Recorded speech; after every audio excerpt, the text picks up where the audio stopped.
Assalamualaikum warahmatullahi wabarakatuh. Perkenalkan, nama saya Faridah Hanum Marpaung dari MTS Negeri 1 Simalungun. Saya mahasiswa PPG dalam jabatan tahap 2 tahun 2022 di Universitas Negeri Malang. Dalam kesempatan ini, saya akan menyampaikan best practice pada pelaksanaan PPG dalam jabatan tahun ini dengan tujuan yang ingin dicapai, meningkatkan motivasi belajar siswa terhadap pelajaran IPA dengan menggunakan model-model pembelajaran yang inovatif. Nah, terkait dengan situasi dan latar belakang masalah dari praktek pembelajaran ini adalah yang pertama, kurangnya minat siswa dalam membaca pelajaran IPA. Yang kedua, belum optimalnya guru dalam mengembangkan model pembelajaran inovatif terhadap pelajaran IPA. Yang ketiga, siswa kesulitan menyelesaikan soal-soal berbasis HOTS. Yang keempat, adanya siswa yang belum memahami pelajaran IPA dasar. Dan yang kelima, guru kurang mengoptimalkan teknologi informatika dalam pembelajaran. Kemudian, kenapa praktek pembelajaran ini sangat penting untuk dibagikan?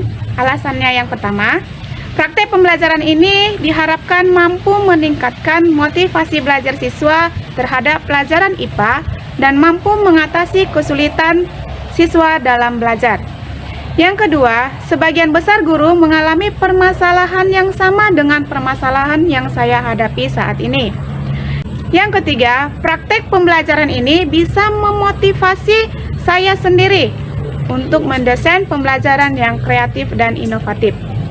Yang keempat, praktek pembelajaran ini bisa memotivasi guru lain dalam hal mendesain pembelajaran yang kreatif dan inovatif. Dan yang kelima, praktek pembelajaran ini bisa menjadi referensi dan inspirasi guru-guru lain bagaimana cara mengatasi permasalahan pembelajaran di sekolah. Adapun peran dan tanggung jawab saya dalam praktek pembelajaran ini, yang pertama, sebagai fasilitator pembelajaran bagi siswa. Yang kedua, sebagai evaluator pembelajaran siswa. Yang ketiga, guru yang bertanggung jawab dalam mendesain pembelajaran yang kreatif, inovatif, menantang dan menyenangkan, menggunakan metode, model, dan media pembelajaran yang tepat dan inovatif sehingga tujuan pembelajaran dapat tercapai secara efektif, sehingga dapat meningkatkan motivasi belajar siswa. Adapun yang menjadi tantangan untuk mencapai tujuan pembelajaran ini dilihat dari aspek guru. Yang pertama, pemilihan dan penggunaan media pembelajaran yang belum tepat dan menarik bagi siswa. Yang kedua, belum terampil dalam mengintegrasikan TPACK dalam pembelajaran. Yang ketiga, belum terbiasa menerapkan model pembelajaran PBL. Dan yang keempat, pemilihan media yang menarik sesuai dengan materi pembelajaran. Dilihat dari aspek siswa, yang pertama, belum siapnya siswa dalam proses pembelajaran.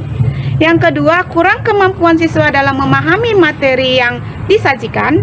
Yang ketiga, kurangnya keaktifan siswa dalam pembelajaran mandiri atau kelompok saat proses pembelajaran.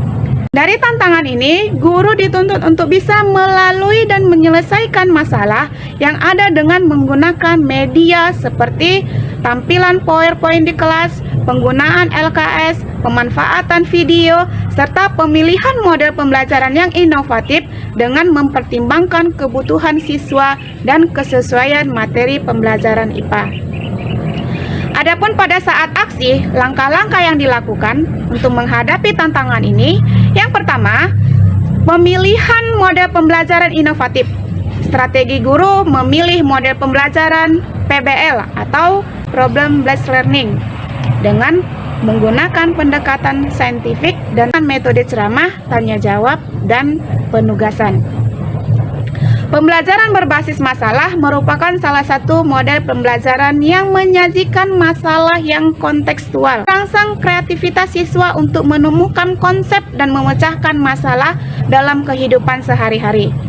Dalam pembelajaran dengan menggunakan model PBL, siswa dilibatkan secara aktif, mulai dari orientasi masalah, pengorganisasian siswa untuk belajar, diskusi kelompok, pengembangan dan penyajian hasil karya, serta analisis dan evaluasi proses pemecahan masalah. Kemudian yang kedua, pemilihan media pembelajaran inovatif. Strategi yang dilakukan guru adalah dengan merancang LKS atau lembar kerja siswa yang menarik serta membuat media PowerPoint pada saat pembelajaran agar pembelajaran lebih menarik. Ketiga, kondisi siswa yang masih pasif dan kurang aktif saat belajar IPA. Strategi yang dilakukan guru untuk meningkatkan keaktifan siswa yaitu merancang pembelajaran yang berpusat kepada siswa, di mana guru bertindak sebagai fasilitator dan mengembangkan RPP dengan model pembelajaran PBL. Adapun dampak dari aksi dan langkah-langkah yang telah dilakukan yaitu hasil yang dirasakan sangat positif. Hal ini dapat dilihat dari yang pertama, pada saat pemilihan model pembelajaran inovatif yaitu PBL dan aktivitas yang berpusat pada siswa sangat membantu dalam meningkatkan partisipasi aktif siswa dalam pembelajaran. Adapun respon terhadap aksi yang dilakukan dilihat dari segi siswa sangat antusias. Bisa dilihat dari hasil kegiatan refleksi di akhir pembelajaran. Pemberian LKS yang terbimbing membuat siswa tidak kesulitan lagi dalam belajar IPA karena di dalam LKS sudah dibuat langkah-langkah penyelesaian masalahnya. Adapun faktor keberhasilan pembelajaran ini sangat ditentukan oleh kompetensi guru dalam pengelolaan pembelajaran IPA, terutama dalam hal memilih media dan perancangan LKS dan model pembelajaran yang inovatif yang dikembangkan dalam RPP yang telah dibuat. Guru juga harus bisa mengkondisikan kelas secara baik sehingga diharapkan siswa dapat lebih aktif dan antusias dalam kegiatan pembelajaran. Demikian terkait dengan best practice yang bisa saya buat. Mudah-mudahan ini bermanfaat bagi rekan-rekan semua. Dan kita harus tetap semangat untuk menjadi guru yang profesional sehingga nanti akan meningkatkan kualitas pendidikan di Indonesia. Wassalamualaikum warahmatullahi wabarakatuh.